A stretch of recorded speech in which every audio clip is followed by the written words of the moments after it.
India Pakistan খেলা ছিল, সেই খেলা দুবাইতে হয়েছে।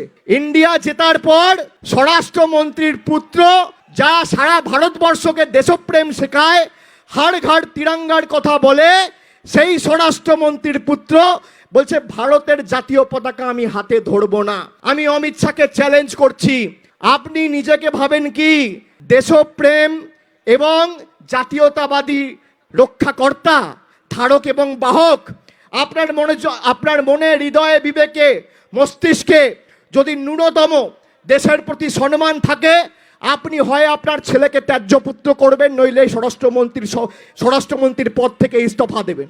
সারা দেশকে শেখাচ্ছে দেশপ্রেম কি, আর তার ছেলে বলছে আমি জাতীয় পতাকা ধরবো না।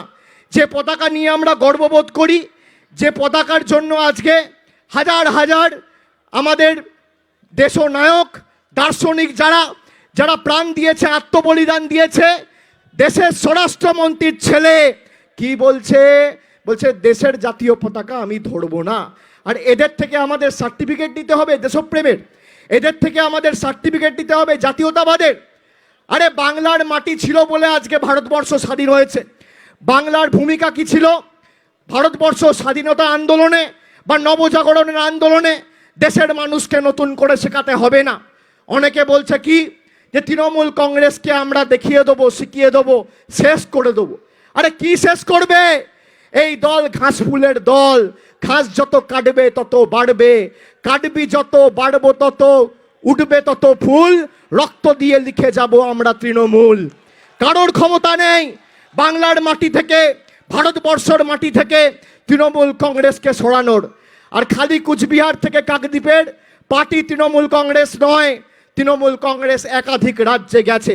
আমি দায়িত্ব নিয়ে বলছি, আমরা জীবন দিতে প্রস্তুত, প্রাণ দিতে প্রস্তুত। মমতা বন্দ্যোপাধ্যায়ের সংগ্রামকে দেখে আমরা বড় হয়েছি।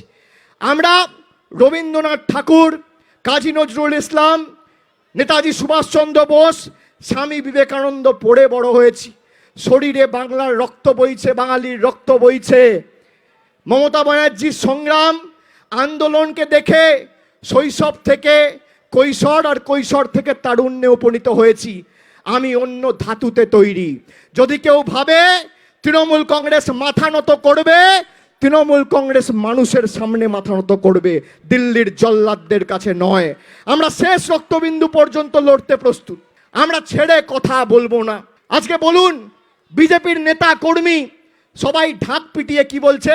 বলছে আমরা বলেছি বলে বাংলার বকেয়া পাওনা কেন্দ্র থেকে বন্ধ করে দিয়েছে। তার মানে কি তোমরা চাও না বাংলার মানুষ ঘর পাক, বাংলার মানুষের বাড়ির পাড়ায় রাস্তা হোক, বাংলার মানুষের মাথার উপর ছাদ হোক? তোমরা চাও না 100 দিনের কাজ হোক? এরা তো স্বীকার করছে, তা আমি বলছি না।